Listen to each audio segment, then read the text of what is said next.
This morning at the street, we're joined by Alan Knuckman. He's the Chief Market Strategist with OneStopOption in Chicago. Alan, thanks for taking out some time to chat with us this morning.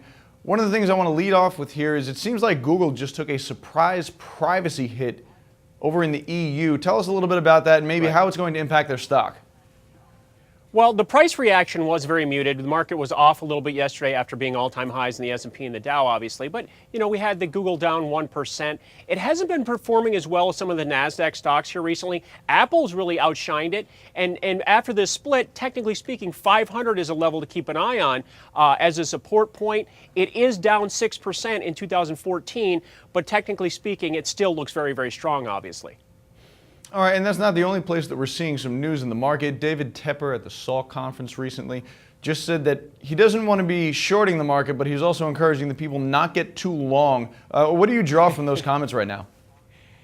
I don't know what that means, but there are always leaders and there's always laggards in the marketplace. And, the leadership, obviously, as I just alluded to, has been the big names, the S&P stocks up at the all-time highs here. We've had some correction in some of the Nasdaq stocks.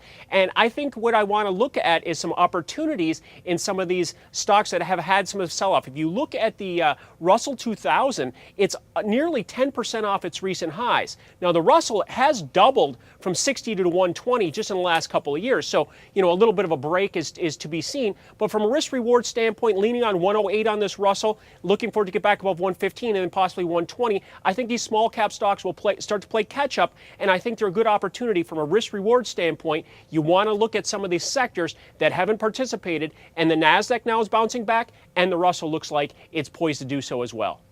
All right, one quick one before we wrap up. What other sectors would you look at?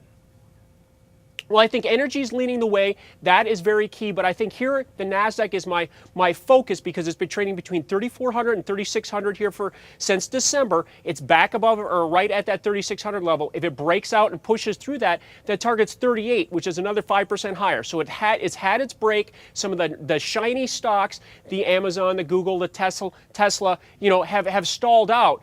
And I think they're going to start to play ball once again. And obviously, we've seen so many Nasdaq stocks hard hit so far this year. Alan Knuckman, thank you very much for joining us this morning at TheStreet.com. Thank you very much.